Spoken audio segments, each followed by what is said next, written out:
All right, welcome, Chief. Again, thank you for doing this follow-up town hall. So we have a few questions to ask that resulted from the initial town hall that we received from our CAARSEA community. I'm going to run right through those questions and then allow you the opportunity to respond. So first question was, has an honest attempt been made to coordinate with Black and Brown officers from surrounding areas to recruit people of color to the police department? Yes, actually, on our part anyway, it has. We just gave a test recently. I mean, there's quite a few different things I did. One I had done is I reached out to NAACP leadership, and not only I let them know that we're having a test so that we encourage people, I asked them what they thought we could do or how we could join together in better ways to recruit, to help to understand what African Americans are looking for or might be fearful of or have concerns of, just a better understanding. So, I mean, that was one thing that we did. Another thing that we did actually from the time that I got in, and it took a good year to finish, is that I worked with our council, who was very receptive, and I worked with our Civil Service Commission, and we changed requirements to make it, I wouldn't even say easier, to make it more fair, to make it more level for everybody to apply. One thing that we had, which a lot of departments have, at least in Montgomery County, is that they require the police academy before you even apply for a job. It's a 6-month commitment. It's a good $6,000 commitment. And I mean, I realized a long time ago, you cut off an awful lot of people when you set the bar so high and you say, all right, first of all, you have to have the means to go to the academy. You have to get through it. I don't know how you're going to work, because if you do work, you go part-time, it takes a year to get through it. So either you're going to have to stop working for 6 months and pay $6,000. So it wasn't realistic. Basically what it was telling people is if you're young and maybe you're still dependent at home and your parents have enough money, it's an opportunity. And that's not what we wanted. We wanted everybody to have an equal opportunity. I also made a point, even though there was a push and I understood it, because I do believe education is important, I didn't want to make a requirement for any amount of college before you came into police work. I understand the pros of that, but again, I think you cut off a lot of people that don't have the means. What I would rather do is make a high school diploma necessary, but once you get into the police department, where everybody now is on the same level playing field and everyone's making the same type of money, and we have incentives for people to go to school, whether we either help to pay for it or you get more money when you complete it, at that point encourage people to go on and further their education. So basically we tried to make it more fair for all people to come into the police department. And then I also, I guess the last thing that I did is I got involved with the Montgomery County Police Chiefs Association, and I purposely volunteered for their human relations group, which it has a good, strong relationship with minority communities and the NAACP. So I was hoping on 2 different levels, from our department and from the Montgomery County Chiefs, to better interact and get a feel for what we're missing, what we're not doing, what we should be doing, what we do well, what we don't do well. So these are the types of things that we've tried to do, and we've seen improvements. It's not great because, quite honestly, I'm not seeing as many minorities taking the test, at least in our area. So we're still trying to find out why, because you have to constantly, it's a constant. You have to constantly try to make things better. But what we were lucky enough to do is we went from having about 60 people take our test to having about 650 people take our test. And instead of taking the top 30 scores, we took the top 50 scores. So with ties this last time, they came out to 57 people. So it increased opportunities to get in and to move on to the next level. So maybe I gave you too much for one question, but No, it was good. It was good. It was good. Right. It was detailed. So thank you. Appreciate that. It sounds like you've been busy. And just a follow-up question to that that Juliet had. Can you just remind us of how many officers you have in the department and how many are people of color? And then second to that, did you have any people of color in your recent applicant pool? And do you intend to make any hires from amongst that group? Well, let me see. Right now we have our complement is 46 officers. We don't have many minorities, and that's always been an issue. We've over the years we have right now, and I hate to reduce anybody to something like that numbers, but just to be candid and honest, we have one person of color currently.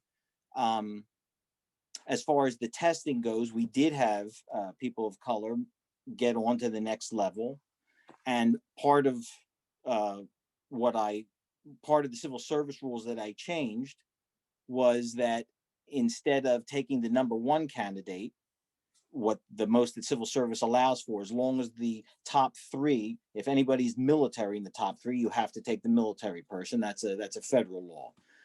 But we do have that freedom to take anyone from the top three. So I figured in conjunction with getting more people to take the test, increasing the number of people that get an oral examination, if there was a minority or a female or anybody that met a criteria that we could use to help diversify our department, that I would go for that person, because I'm not silly enough to think that a civil service test means that this is the most qualified person. We do have rules that we have to go through as part of local government, but within that we have some discretion. And I certainly think that, scoring number three on a test as opposed to number one or two, you could probably do more for our department if you meet some criteria that we're lacking. I mean, we do want to better reflect the community that we serve. So honestly, though, right now, no, we didn't have that many people that advanced to the top 50. We did have some minorities. They're further down, but we still didn't have a large pool. The best I could figure, because I never wanted to resort to having people fill out any blocks. I really hate to reduce anybody to, are you black, are you white, are you female, so visually we check, and I find about 10% of the people that come are minorities, and about 10% of the people that have come are females, to give you an idea. So of that 650, you're talking about 60, 65 were minorities. And then when you take the top 50 scores, you might get 3, 4, 5, maybe.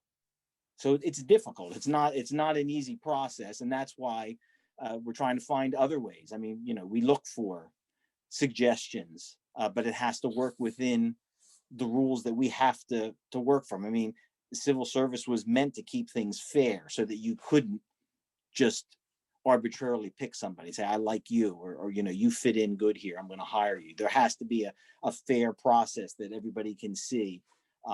So within that, we do try and work to move people up that would diversify us and make us stronger.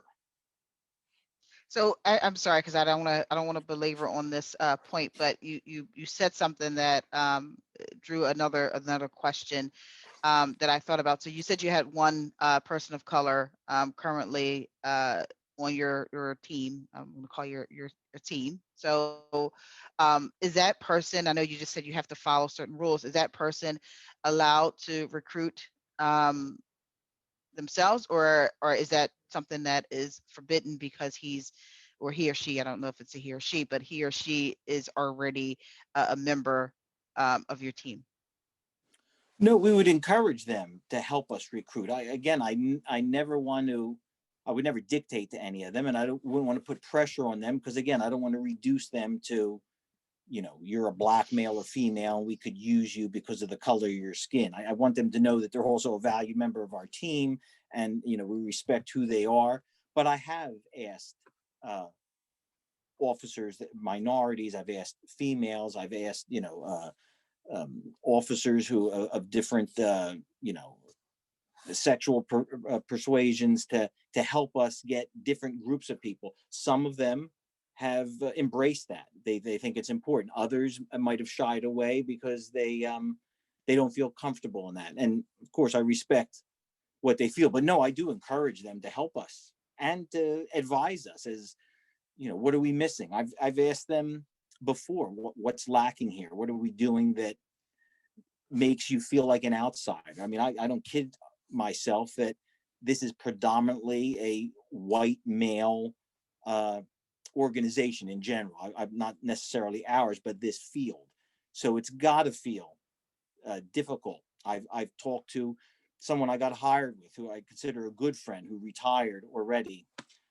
She was a female lieutenant, and I asked her, you know, what problems did you have? And she would tell me, you know, you have all the men getting dressed in one locker room, the camaraderie, and here she is by herself in a separate locker room. You know, right from the start, you start to feel like you're not a part. Uh, Certain kind of jokes might be told, but so as not to offend, they're over here and she's over there. I mean, there was a lot of things. So using that kind of information, in fact, I encouraged her, and she took me up on it. She joined the Civil Service Commission to help with her input, to help us change things, to make it more relatable to everybody. Great, thank you for that. So I'll go to our next question. The next question is, does the Plymouth Police Department check if the police officers belong to any hate group, and specifically the person asks Proud Boy type organizations or anything of that nature? Yeah, absolutely. We check. Actually, we do very specific checks.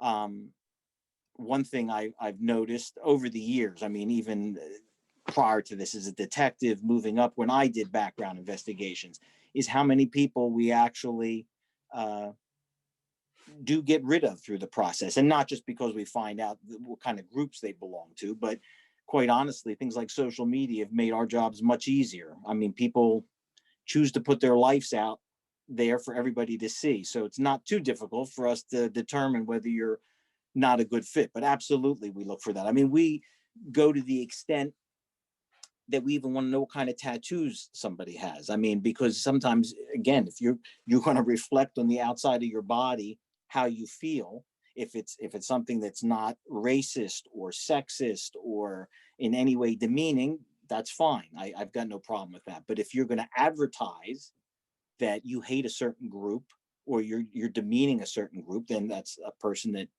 we wouldn't be hiring. And if it was somebody who did that when they were employed by us, it'd be an issue. In all likelihood, it would result in their termination. So yes, we check absolutely everything on everybody, and that's of course a big one.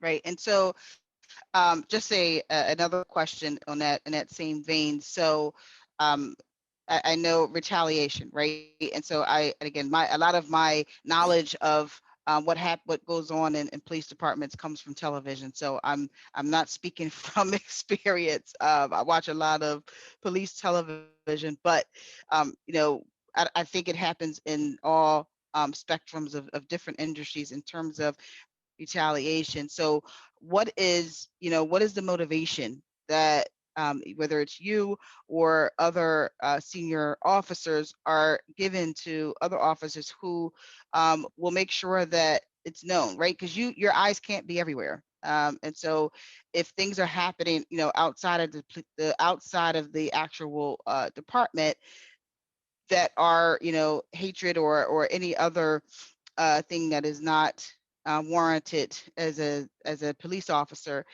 how do you handle that? How do you motivate your team to make sure that they bring these things to your attention?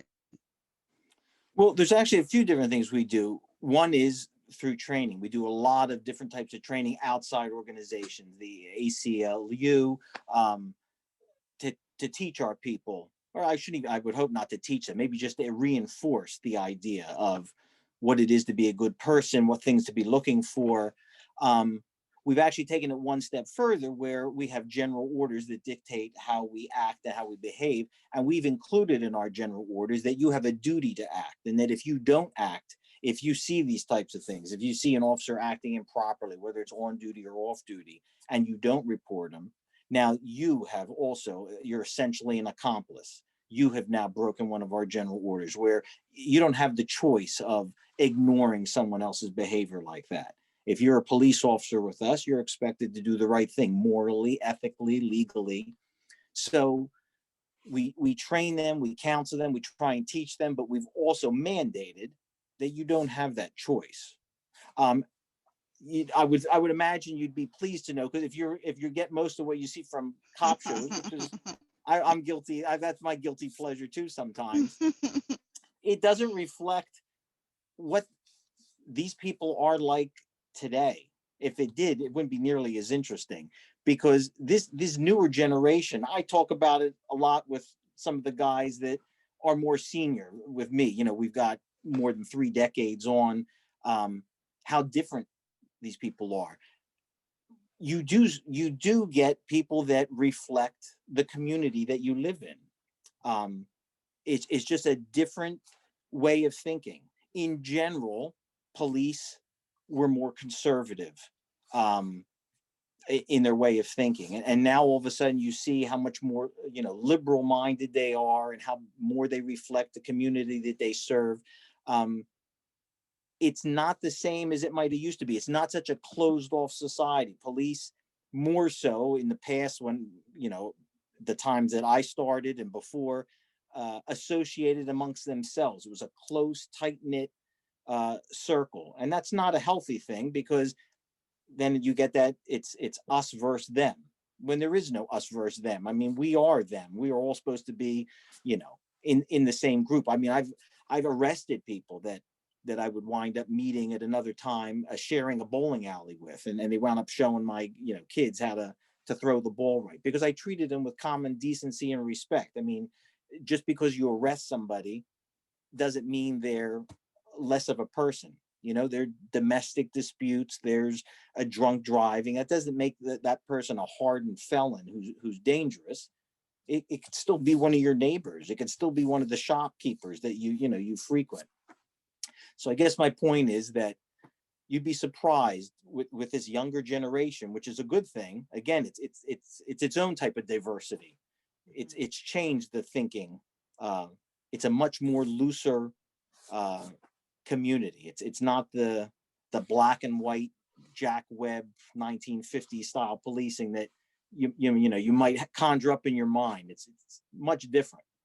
And that's coming from an insider. I see that. So, if you have any interactions with some of these officers, I think you'd be pleasantly surprised to see how much more talkative, how much more relatable they are than you might expect. All right, thank you. And just another follow-up, in terms of the Proud Boy, is there a specific ordinance in your hiring guidelines that defines this? And does it name specific groups or symbols, or is it at your discretion? I don't believe we name any certain groups, because if we did, and it's hard, that's not in front of me, but having dealt with this, whether as a detective or as somebody who's responsible for hiring, I would know if there were specific groups. They change, and then you would always constantly have to change. But the idea that you can't be part of a hate group, that you can't have symbols that have to do with hate. Like I told you about social media, the type of things that you put out there, the type of readings that you do, the type of associations that you are with. So it's not so much up to my discretion.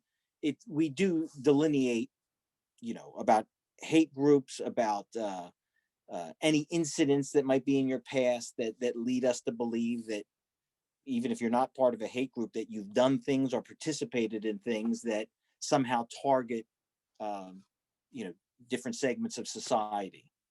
So to be honest, I'd have to look at what we have, but I don't think we get that specific. But Mhm. it's not something that I can decide arbitrarily. Oh, this is okay, that's not okay. It's a very strict um, policy of what's allowable and what's not. And there's not too much that's allowable. I got to be honest that there are times where we have police officers from other agencies apply to our agency, and we've denied them. We've said no. Either you've done this before you were a police officer, or you did this in your current agency where you were a police officer, and that violates what we're about and what we've had, written down here. So even police officers have been scrapped from our candidate list. Gotcha. Thank you so much for that. So this next few questions is around the policies and practices. And specifically right now, I'm going to talk about discipline. And so what is your policy on discipline records? Like who handles those complaints? Is there any civilian oversight in that regard? And then what role does the police union play in disciplinary actions? Well, discipline is pretty much, again, since we have to follow civil service rules, every municipality is different. And it depends. It's not up to say like, oh, Plymouth Township decides that they're going to abide by these rules. It has to do with, in our case, if you're a home rule charter, first class municipality, you have to abide by civil service regulations. If you're a second class township, like I think Upper Merion is, they have other rules that they have to go by. Sometimes, I don't want to say lesser rules, but they might have more discretion. We're actually pretty tightly knit on what we're allowed to do. So disciplinary records of specific people can't be released. It violates their rights. Now, I don't know that that's to say that, we wouldn't be able to say that we've had officers that have been disciplined for X, Y, and Z. I just couldn't tell you that a certain officer could. At least that's my responsibility. I don't know if it went above my level to, let's say, our solicitor, what would be allowable. As far as civilian oversight, in the system that we have, the chief of police has the ultimate authority on what he does. I don't believe that can be overruled by our civilian, although I still answer to them. So if I were to do something improper, they essentially could remove me from my office to get somebody in there who is more responsible in what he's doing. I can tell you, in my first year in office, I dismissed 2 officers. So again, we are very serious about what our expectations are. In fact, the first officer that I dismissed was within the first month or two of taking office. So, I don't say that as a badge of honor by any means. That's a difficult thing to do. But we have standards and we stick to our standards, and that's an expectation. We have a very professional police department. People know what's expected of them. Fortunately, we don't have many of these types of cases because we choose well, we counsel, we discipline when is necessary. But if people cannot or refuse to abide by our ethical and moral standards, then we separate them from us. But we are very transparent about these types of things. I've never held anything back from any civilian oversight, which would essentially be counsel. I've explained to our Civil Service Commission what goes on. There's nothing that I would hide from any of them, and I would hope nobody that's in a position of leadership would try and hide what's going on. I've told all my people, for better or worse, whether we're right or we're wrong, you lay out what happened, what you did, what was done, and the chips fall where they may. If that means that it's time for you to move on because you did the wrong thing, then so be it. I would rather take responsibility for what I've done or for what my people did. I mean, I determined that before I even took this position, that I was going to do it the right way. And if that meant that it was time for me to move on, then so be it. So I don't believe in hiding anything from anybody, sweeping anything under the rug. I can even tell you that the second person that I dismissed was somebody I felt I was very close to and had known for over 2 decades. And that still didn't play a part in whether that person was going to stay or go. It's what happened, that was addressed, and it didn't matter whether you're somebody I was related to or somebody that I didn't like. You get the same consideration and you get the same discipline as anybody else. Great, thank you. And I apologize if you did mention this, but I don't know if I heard in terms of that last part of the question, in terms of what the police union's role is for disciplinary action. The police union, they're there to represent the police officer. I think I do have a good relationship with the police union. I've kept a good open relationship for the same reason. I like to be transparent. There are no secrets.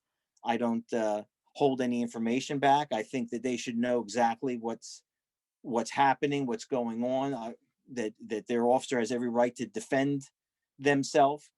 But in the past, when I've taken action, whether it's a criminal case, when I was an officer or detective, or an internal case, we put something strong together. If there's something to go with, I'm not going to shy away from letting anybody know. So they represent the officer, and I deal with them in a respectful manner like I would anybody else, and explain things. But if there's any pressure to be put, they can go through the courts, they can go, through the solicitor, they can file an injunction, or go in front of civil service or arbitration to contest it. But there's not going to be any internal pressure to change my decision, at least not on my part. I'm not going to do that.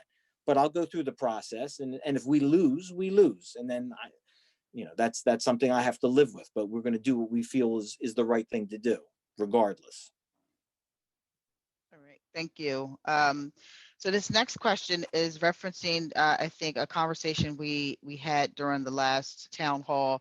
And it was during that conversation, there was discussion regarding the chokehold situation that occurred in Norristown. In your opinion or formal training, do you feel a chokehold is ever necessary? Why or why not? Well, you know what? There could be a time when a chokehold is necessary, but it would have to be a life or death situation. If a it's violent sometimes what we have to do. If a gun is necessary to save my life, to save the life of somebody else, if it comes down to lethal force, I guess is what I'm saying, then yes, a chokehold is lethal force. Any lethal force. If now anything less than lethal force, I'd say no. A chokehold, I mean, that's something that could kill somebody. We don't allow chokehold unless lethal force is necessary. I mean, there have been times where officers have been fighting for their life, where somebody is physically fighting with them, trying to pull their gun out of their holster. And in that case, if they felt that they had to because the gun was coming out, then yes, they would be able to, because they could have used any other type of lethal force. But I'm going to tell you 99.9% of all the other times when that's not the case, no. It'd be no more reasonable to do that than it would be to shoot somebody or hit them over the head when you're arresting them for shoplifting. I mean, it's just outrageous. So now there are other holds. A chokehold is a hold around the throat to cut off their air. What the officer is allowed to do is put their arm across their shoulder and under their arm to try and control them, to try and arrest them, but in no means to cut off the air for them to breathe. So I don't know if that makes it clear. Now I'm trying to explain that yes, there are times when it can be done, few and far between, but it better be because you think you're going to die, and you have no other choice. All right, I think that last part, I think in having no other choice, and I do think that, and I don't know who asked this question from our community, but in terms of, I think sometimes the discretion of my life is in jeopardy, sometimes plays a part, not necessarily in your department, but in general, what we see, in the communities across this country. Our next question is, can you talk about the protocol when officers encounter allies who are concerned when they see a Black person pulled over or surrounded by police? And then they kind of stated it another way as well. If allies would like to check in when they see situations like this and or videotape an encounter, what is the protocol?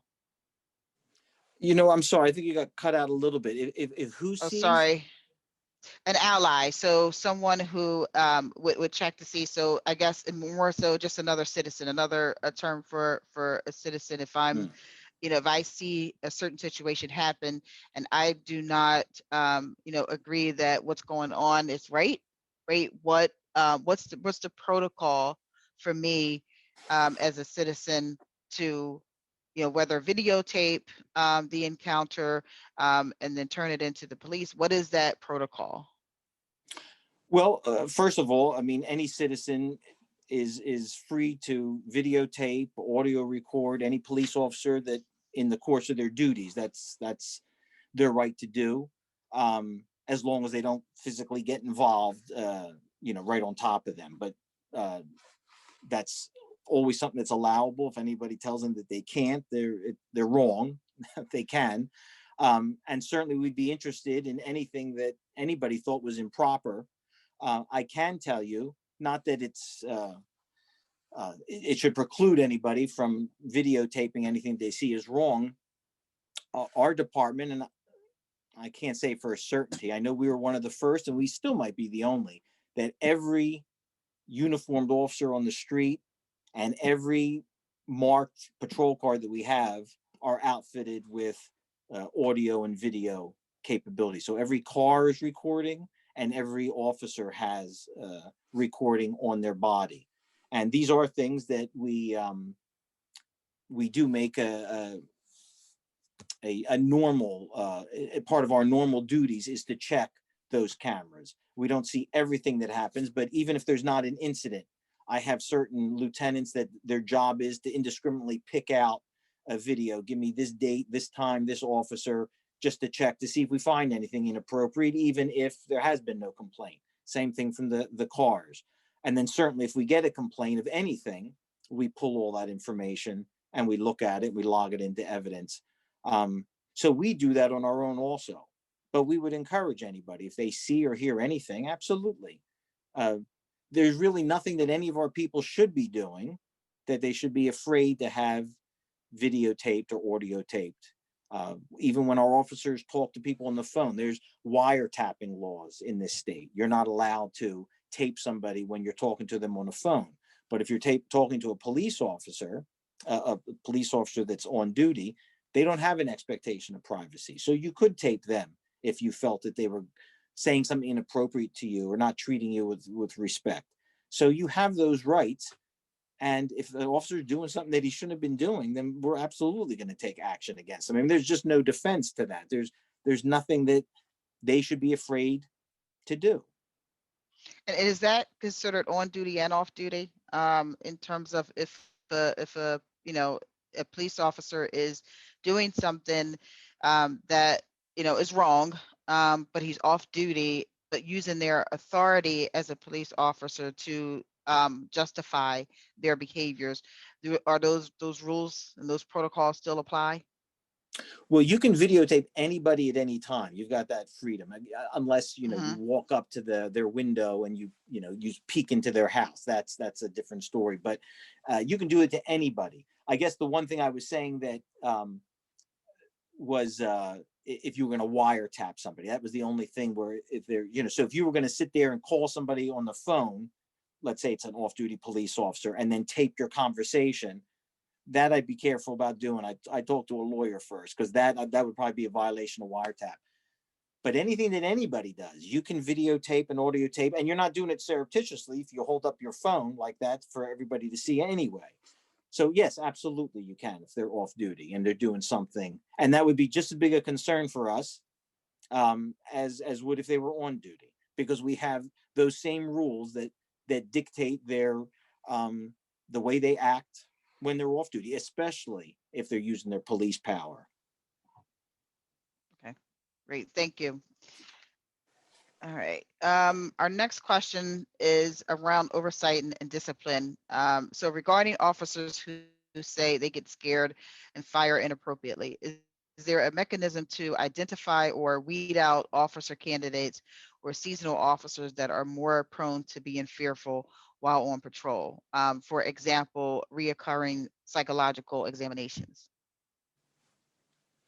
Well, that'd be the perfect way. And we do that type of thing. We do it from the time that we hire them. We give them a comprehensive psychological examination, or we contract with a psychiatrist that does that. We don't certainly do it ourselves, and they give us their their unbiased opinion, a write-up. They give them all types of tests. They interview them. But we also have it written into our civil service code that our officers, I guess what they're called, tri-annually. Every 3 years, every officer has to get one regardless. So each year we do about 15 or 16, so that every 3 years you come up again. Now, if anything happens, if there's any incident that happens, or if there's any concern of a supervisor or myself that somebody needs to go see the psychiatrist again, we will, out of turn, we will automatically send that person. So there is mechanisms in place that, yes, from the time you get hired throughout your career, you do go get psychological evaluations and go through testing. I mean, I myself, just for the chief's position, went through 2 days worth of, which was quite nice, 2 days of testing and conversations, and I must have taken half a dozen different tests. But that just shows you the kind of township and council that we have, that they're concerned. Who are we hiring? What don't we see? Because there are things in people's minds that you don't know about. You don't want to find out about that, especially somebody that you've authorized to carry a gun and to protect you. You want to know that they're of sound mind, and that's understandable. So yes, we do have those mechanisms in place, and we do use them. And is that 3 years something that is governed by yourself, or is that something at a more federal level in terms of the timing? And could they be evaluated in a shorter time span? And I'm bringing that up because I have a nonprofit myself, and only teachers, we work with children, right? So we have to get our certs on an annual basis. We have to get that criminal background check. We have to do all these things on an annual basis. So I'm just curious as to why there's 3 years between these psychological exams. Well, I don't know for a certainty. I do know that it's not up to me. It's written in our civil service code. That doesn't mean that it can't be changed. I do know there's a bunch of different considerations, one of which, and not that it's the most important reason, but one of them is financial. These are expensive things. There's a lot that we have our officers do annually, biannually, triannually. The constant, I mean, the training, the physicals, the psychologicals. So I'm not saying good or bad. I thought that this was the happy medium that we found, but I'm not positive. It would be something I'd have to look into. But I can tell you it's not something which is left up to me, because that's not something I would just indiscriminately do. I would consult a professional. I would consult the psychiatrist himself to find out, are we doing it not often enough? Should we be doing more?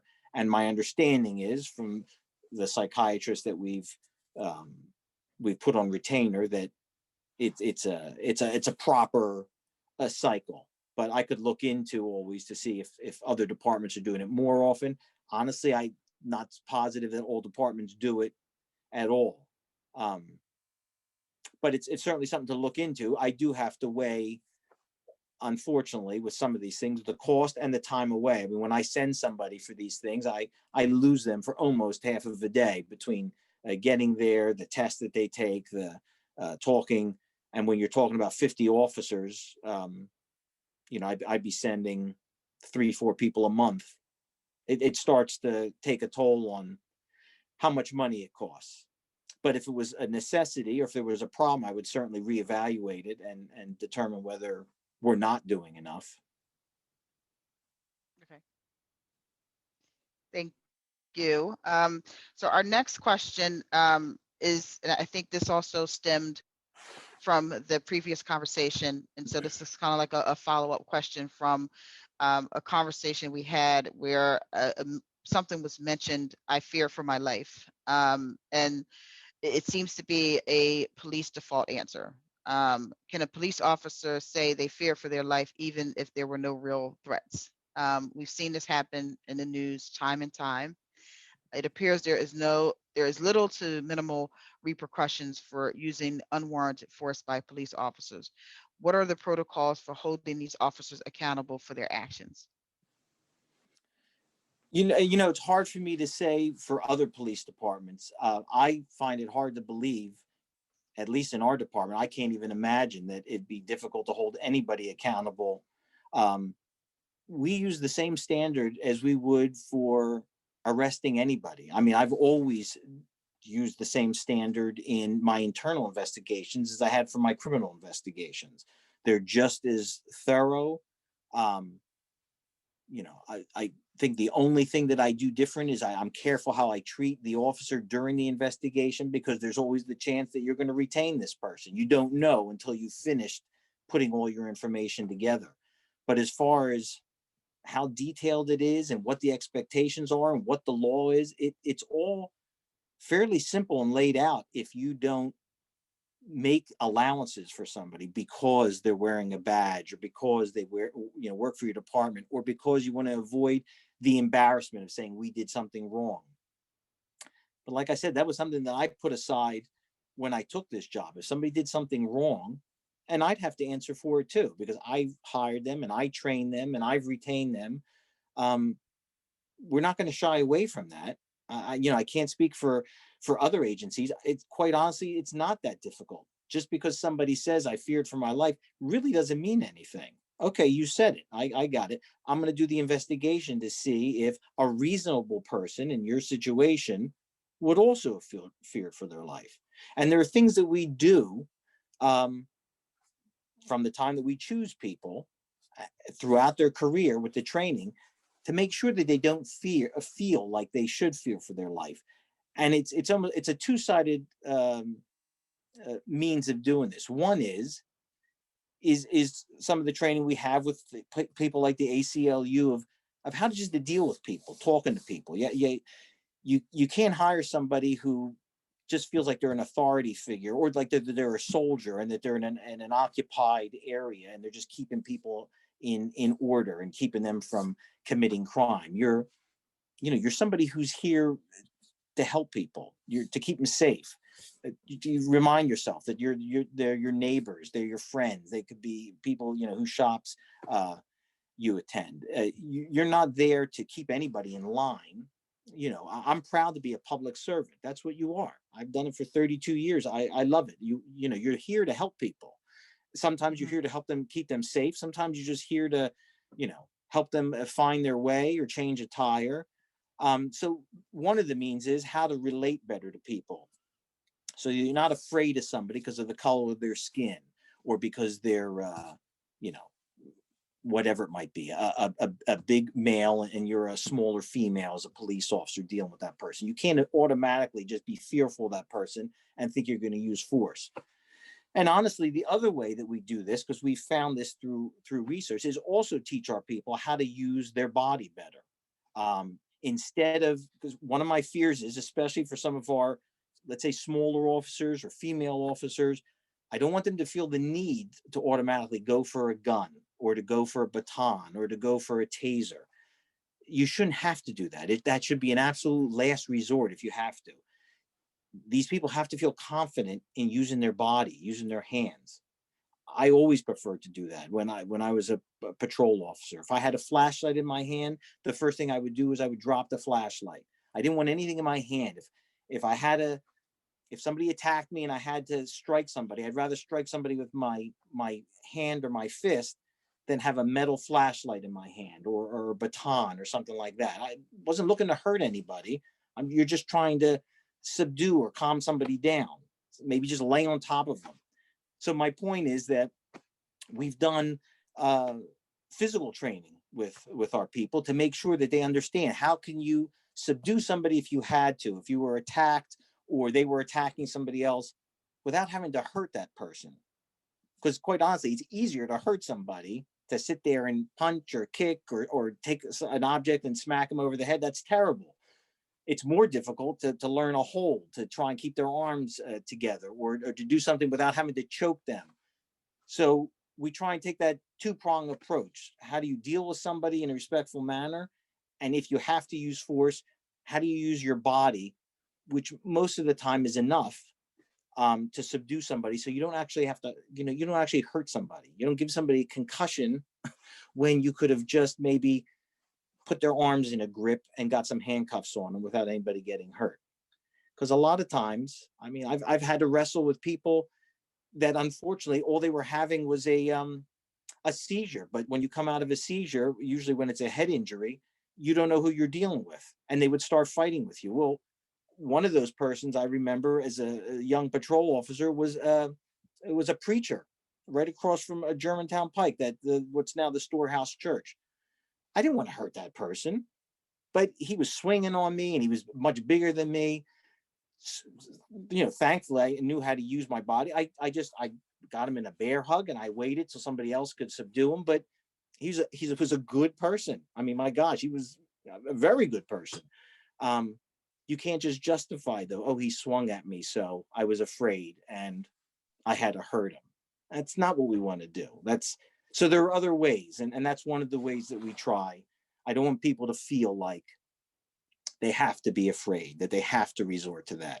And quite honestly, they also have to know, and we try and teach people this, sometimes you're going to get hurt. You're going to get punched in the face. The police I'm talking about. You're going to get a bloody nose. It happens. It's not the end of the world. And sometimes when they learn that through when we grapple and we train them, they also realize that that's okay. It happens. It's not the end of the world. You're still going to go home. You'll still be fine. It's certainly not a reason that you're going to take the chance of taking somebody's life or seriously hurting somebody. It's just not. So that's how we try and deal with that. Okay, thank you. So just pivot to a question around like mental illness. How would you propose that the Plymouth Township Police collaborate with other townships to hire on-call social workers to come in person to help respond to mental health calls?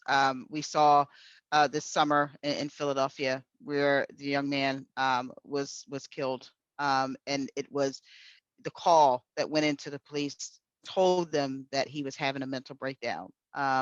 But yet, this young man was treated more as a violent criminal. And I know that there's probably some controversy on that because of the weapon.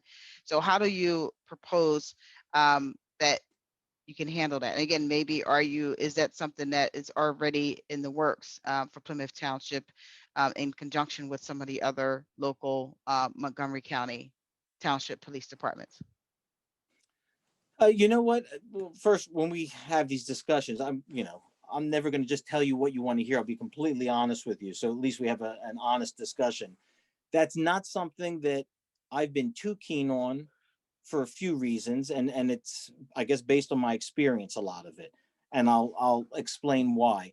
Some of the things that we try and do, a lot of our training has to do with people with mental health issues, autism, dementia, so that you have a better understanding of who you're dealing with. But we're also realistic enough to know that we're still lay people when it comes to that. We have an idea, but that's not, that's not going to solve the problem. Hopefully it's enough to identify something and handle it. When it's a violent situation, it gets difficult because sometimes it doesn't matter what the reason is. If the person is violent or has a weapon or is attacking you, sometimes you have a split second to deal with that as it is.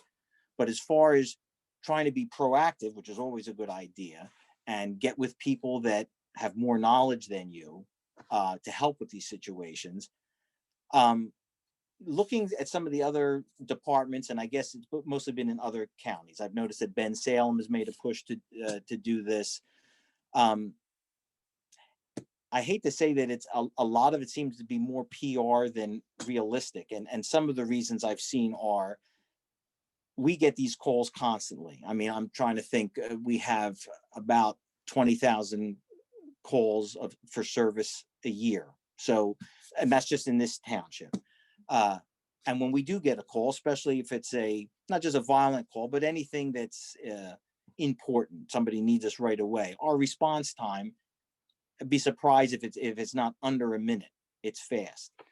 To actually be able to get anybody else from another agency, a social worker, especially if they're being shared by other police departments, to get them there any sooner than 2-3 hours is unrealistic. And we've had to deal with that. We've actually called for social workers to help. The county had something in place about 2 years ago, and I don't think it lasted very long. And I personally had a very bad experience with it. I'll just give you an idea, and I don't want to, throw aspersions at anybody, but it hit home that we went on a call for a woman who was suicidal. And our officers got there and they were trying to help her. Now, the county had something in place where they sent social workers there, which is terrific. The social workers wanted us to leave. We don't need you. This is best. We do it ourselves. You know, we were resistant because we said, look, you know, she might need help. And, you know, no, we're the professionals. And they were. Within half an hour, they cleared the call. They said that she was fine. You know, that was the end of it. By that night, that woman hung herself and killed herself. Never heard anything from the social workers. There are no repercussions, no nothing. It was just another call to them. That's a big deal to me. You know, that's unconscionable. We wouldn't have left that woman. We would have gotten her to Norristown State Hospital. We would have gotten her somewhere. And that's just one example, but it left a bad taste in my mouth that they dismissed us so quickly that, you know, if somebody like that did that in our place, you're not going to be a police officer with us anymore. How, you know, how do you do that? And then, of course, there's the fact that you have to be there within, I mean, we're talking about calls that we get at 2 or 3 in the morning. I mean, I'll give you one more, which is a shame, but this happened at 3 or 4 o'clock in the morning, just a few nights ago, where an 80-year-old man called us. And I remember he said he was going to hurt himself before we could even get there. Now, he had planned this. He went out on his front lawn and he shot himself in the head. Now, what social worker, first of all, is going to get there within, and he was still alive, and we tried to keep him alive, and he didn't make it. It was, you know, he was depressed. He had health issues. My point is, are they really going to get out there in time to do anything? And if they do get out there and that person is armed, or if they're violent, as somebody with mental health might be, or they're just scared, we're still going to have to go, and we're still going to be there well before these people get there. It's not a perfect system. We are only lay people when it comes to that. We're not trained professionals, but it's so difficult to get that kind of help, to get the people to come out, to get them to come out at 2 in the morning, to get them to come out on Christmas morning, in inclement weather, to get them to come out within minutes. It's just not very reasonable. If you had maybe people on staff, but even then, are they going to be on staff on every shift? I don't know that it's all that reasonable. And for somebody to be professional in that area, that means you can't be a professional police officer, because there's only so much training one person, you know, if you're got that kind of training, I imagine you have a master's degree, at least in mental health issues. So you're not going to be everything. That's all that you're going to handle. I don't think I have a good answer for that. It's a shame, but I don't see that as a solution. It's not to say that I wouldn't want to participate or work with people to find a better solution. I really would, but I've not been thrilled. You know, we've had people and we've needed to take them somewhere. Our beds are full. Well, can you help us? Can you help us look for a place? No, I'm sorry, we're all full up. And that's what we get a lot. We get that a lot. And this is Montgomery County. This is not Philadelphia County, where they have a lot more of these people that have to be put somewhere, that are just, they just dump them out on the street. It's sad. It is. It's very sad. I'm not averse to it by any means. I just don't see it as a solution, at least not in that form, not yet. It is very sad. I mean, it sounds like it's a bigger problem than just making a statement of, you know, whether or not, you know, having on-call social workers. You know, you tell those stories, and it's heart, you know, it's heartbreaking, right, to hear those types of stories, and whether or not it could have been, you know, prevented call. So I do think that there are solutions. I think that it's bigger than just, you know, your office or the other agencies, and that we all, right, owe it to the community to join together and figure that out. Like you said, you're a lay person, right? Technically, we're all lay persons when it comes to that, unless you really are professionally trained to deal with that. But so I think it's something that we all can play a part and try to figure this thing out. And then kind of the last question that we had is around the divisiveness between Blue Lives and Black Lives Matter. and then the advocacy that's out there. And so during the meeting, members of the community were concerned about your response, where it appeared that you may have been avoiding saying the actual words Black Lives Matter. Can you respond to these concerns, and how can we promote unity within our community if the Blue Lives Matter advocates are not willing to have a seat at the table to have the dialogue? What can you and the neighboring police departments do to bridge this gap? Well, first, I'd like to apologize if anybody thought that I was resistant. I guess my biggest thing is I don't like, I really try hard not to get political. I try and be as unbiased as I can, but clearly, say Black Lives Matter, absolutely, of course they do. And I understand the Black Lives Matter movement. I understand how important it is. That's one of the reasons that I'm trying to work so closely with the NAACP and trying to work to better diversify our department. I guess where my difficulty comes in when we talk about Blue Lives Matter as opposed to Black Lives Matter, and it's not just those two organizations.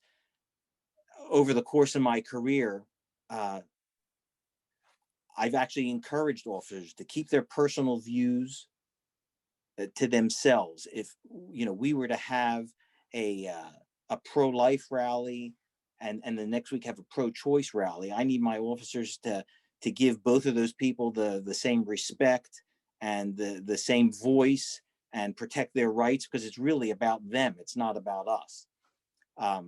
So if anybody were to ask me, what side am I on, or who do I think is important, that's, I think it's actually improper. And I've told that to my counsel before. That's not for me. I'm not a politician. I'm not, my job is to make sure that those people can have their voice and they can exercise their rights. And I make sure that nobody violates those rights, and I keep them safe at the same time. I think the best way I can answer the question is what we started talking about before the meeting, just in general, about intolerance and general, the hate that's out there. People don't talk. People don't discuss. People don't listen to each other. It's one or the other. Quite honestly, I don't see why it can't be both. But for that to happen, people have to listen to each other. And I'm not just talking about Blue Lives Matter and Black Lives Matter. I'm talking about everything. When one of the people here talked about when they were on Germantown Pike and they were protesting about what had happened to, I'm sorry, I forget the young man's name. And that she said trucks were coming down the street with, American flags flying and going up and down. I know that in of itself isn't an issue, but what they're probably trying to do, probably trying to intimidate, probably, expressing themselves also, but in a way to diminish what you're trying to do. I mean, it's so unnecessary that people just can't let people have a voice and say what they believe, or listen to them, or disagree with some civility. And quite honestly, that's always been my biggest concern, and I think the police is a major concern is the lack of civility of people dealing with each other. What we wind up having to do is just be a line in between people while they scream and shout at each other, and nobody's hearing what the other people are saying anyway. But I do think that all these issues are very important. And on our part, I applaud the opportunity. In fact, I take this as one of those types of opportunities to talk to people, to listen, to be honest, to give an honest exchange, not just to regurgitate what's being told to me, or telling you what I think you want to hear. I try and be honest, for better or worse. But I do believe in your cause. I mean, I think from the questions you've asked me and the things that I've said, I think we're all on the same page. I mean, it really only comes down to being a good human being. I mean, you put the rest of it aside, what sex you are, what color you are. I want to be treated the same way. I've got parents. My parents aren't police officers. I've got kids. They're not police officers. I want them to be treated just the same. I don't want them being treated with disrespect, or uh, it's just not necessary. Like I said, 99.9% of what we do is just interacting with other human beings. It's simple things. It's not the things you see on TV, the violence, the situations that happen. It's everyday, simple courtesies, respect.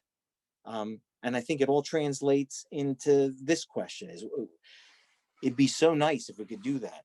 Um, and I think sometimes I feel myself, many of the police officers, I think we even feel it more. It's so disheartening to see all this. It's so hard to keep, you know, to walk a narrow line and to hear from both sides. I know you want to talk about it later, but if you use something like the issue at the Capitol, and I don't look at the people that did that as my friends, but I know that a lot of people have talked about, oh, the people at the Capitol were traditionally pro-police, and I don't know whether they are or not, and it doesn't really matter. But when you see that, you know, you have those people that are supposed to be pro-police, and they're physically combating the police, and then you have another group that might be saying the police aren't fair to them, and they're physically combating the police. It's all very disheartening that all these groups can't just, you know, say what they have to say without all this violence. There's so much violence. And I guess that's what, you know, a lot of us can sit in our homes and we can talk about it. But, you know, we had protests, we had people smashing into the mall. So we're physically out there seeing that. And I don't care what their reason is or what their cause is when it comes to that. I just can't believe that it comes to that. I'm sure a lot of you can't either. When you watch TV or you see some of this, it's not the cause so much, is it what it comes down to, because it degenerates into something that had nothing to do with the cause. Regardless, I mean, I see on both sides. You know, what I saw at the Capitol, I think more than anything, made me so sad. I think, you know, all of you as parents, me, I just had a grandchild, and I think I'm so unhappy with the way the world is. I really am. You just see it. Um, and then I see what they're doing to each other. It's crazy. It's insanity. Um, and then you kind of It forget is about what the insane. causes even are, which is a shame, because the causes are important. You forget, because then you just start concentrating on burning buildings or people breaking into our nation's capital. It's I don't even have words for it. This has been the last, I don't know how many years. I'm sure it's been terrible for all of you too. It's just a sad thing. Yeah, it's very sad. I know I was at work when all of this was happening, and I was in meetings, and I turned to my phone, and I had like 20 text messages telling me, am I seeing what's going on? Um, and I had to kind of, being very transparent, I had to kind of take a step back, because the thoughts that were going to through my head, were very negative about the people that were breaking into, that were, harming, and, specifically towards, the one person who I feel has started all of that mess. And so I had to kind of take a step back and really kind of change my view at that point in time, and really have compassion towards the people that were in there, potentially fearing for their lives because they didn't know what was going on, and just change my focus to those people, instead of focusing on the people that were, doing the violence. And so it's a tough situation. I don't think any of us would think that this is what our country has come to. And I also feel, embarrassed as an American, that other countries around us are watching what's going on in our country. Um, and so thank you. So you did, like you said, we said we wanted to talk a little bit. This was not part of, the questions, but it's been a while since we had our original town hall, and these events have, escalated. And so I don't know specifically if there was anything that you guys have gotten called into, or involved in terms of incidents that have occurred as a result of what happened at the Capitol. So can you talk to that a little bit? We haven't had anything as a specifically as a result of that. We do get, and again, it's unfortunate, uh, the domestics or the neighbor complaints that we get, and again, it's sometimes I think it's just so silly. Um, that it's two neighbors complaining because one person has a Biden flag outside their house and the other person has, whether it's an American flag or a Blue Lives Matter flag, or um, it's just what it comes to. I mean, I don't have any issue with somebody saying I don't like what they have, or I don't believe what they have. I don't believe in what they're displaying there.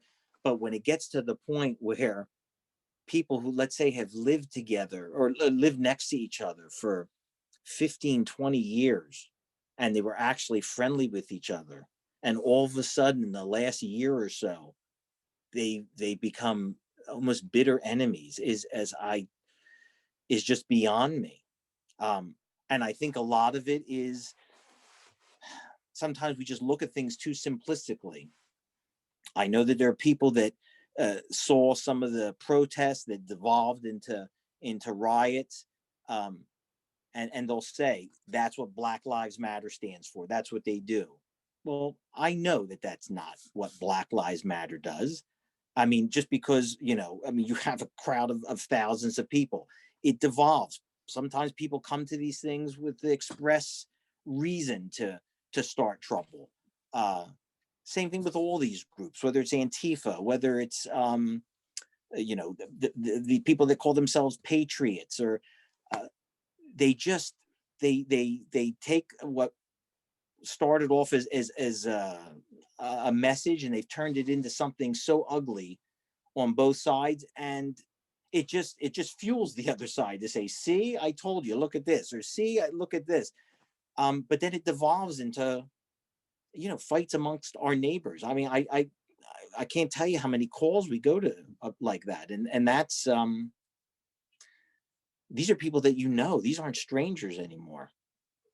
And I guess that's what I've seen the most of in areas like this. I mean, I haven't seen anything to be concerned about. We certainly keep close eyes on social media. We look ahead of time. We were very careful on Inauguration Day. I didn't want anybody to be targeted. I mean, and there were some people targeted, in adjoining areas. If you had heard in Norristown, the people had shot at the one of the Democratic representatives' offices. I mean, so there were, incidents that, again, so unnecessary and so dangerous.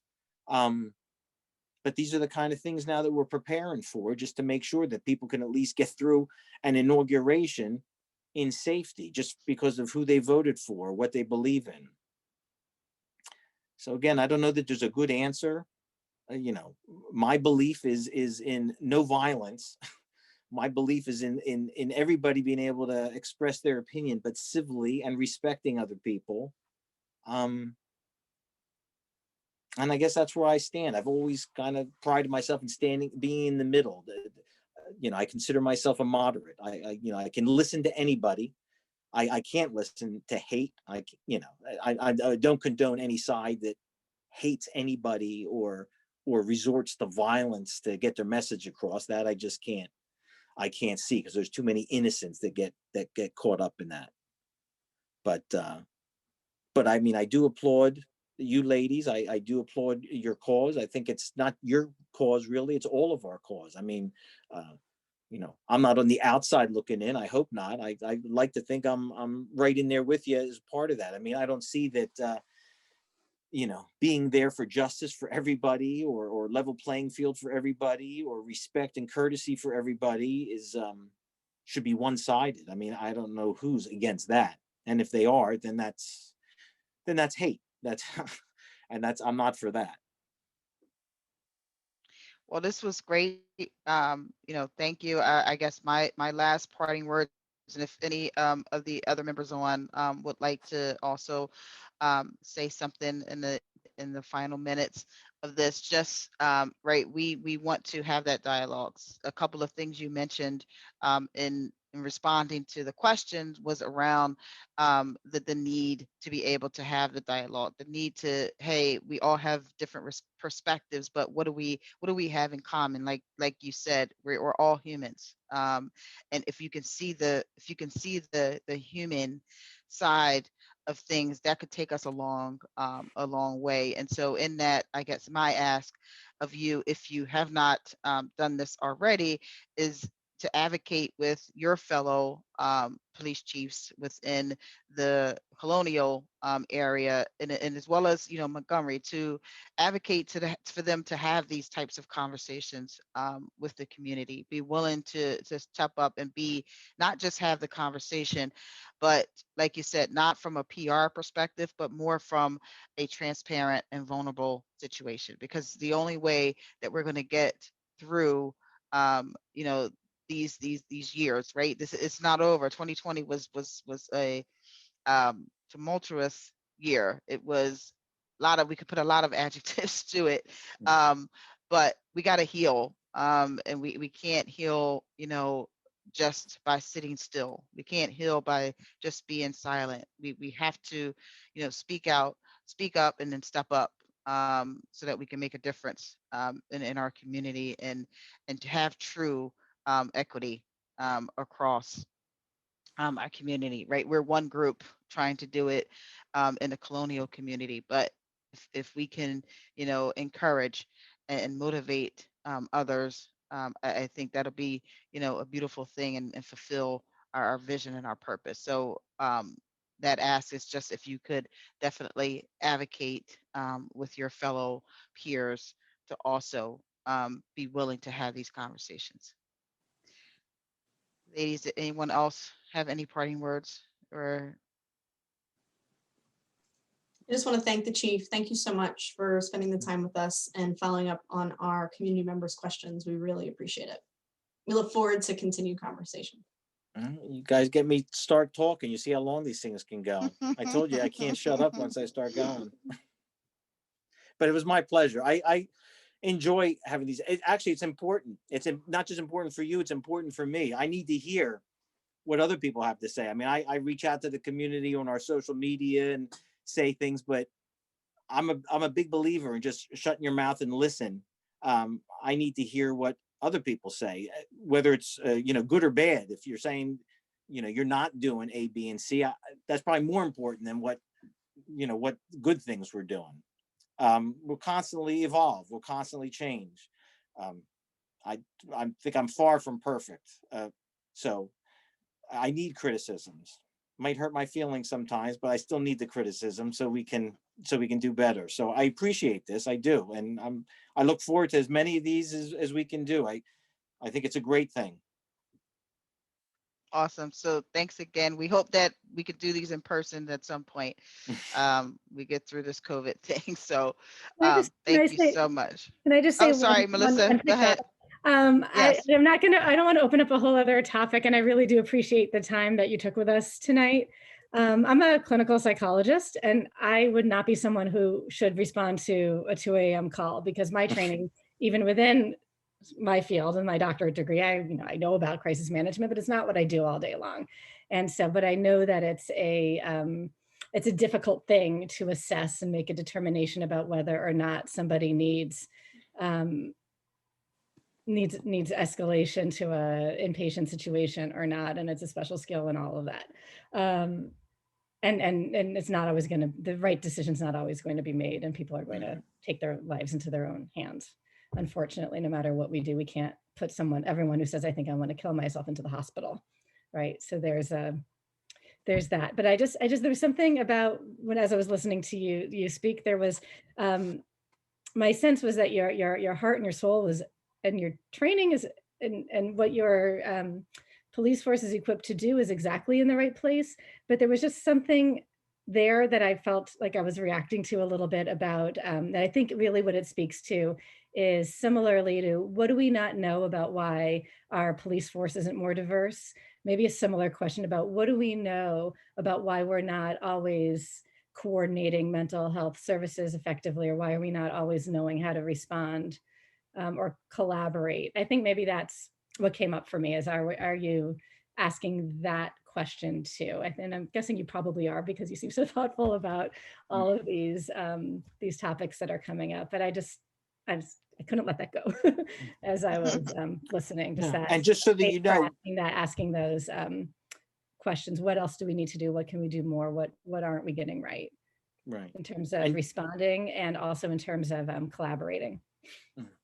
just so you all know, I mean, we do coordinate, and quite honestly, I should give props where they're, where they're due. There are county organizations, and they do regularly reach out, and a lot of it is to let us know that we can call them when needed, that they offer training that we take advantage of. I guess my issue is, and I shouldn't really call it an issue because it's really not something that they're equipped to do or they should have to do, is like you had talked about, being able to come out when these calls happen. And of course, there's just no way to be out. I mean, we have people in zones so that if they get a call in their zones, they can be there within a minute's time. There's no possible way for them to do that, but they do their job, and they are very good about reaching out and offering training and offering resources. So I can't say that they're not trying also, and we do. And they're, I'm sure, not getting it right all the time either. And none of but us. I mean, just to make sure that conversation is ongoing. Oh, absolutely. You're right. It's a good thing to do. We will. Thank you. And thank you very much. So, No, I'm sorry to interrupt the conclusion. No, that's fine. That's fine. You needed to get it out, Melissa. So again, thank you. We appreciate it. We will let you go for the night, and looking forward to future conversations. So do I. Thank you all. I hope to see you all All right. soon. All right. Take care. Thank you. Have a good night. You too. Bye-bye.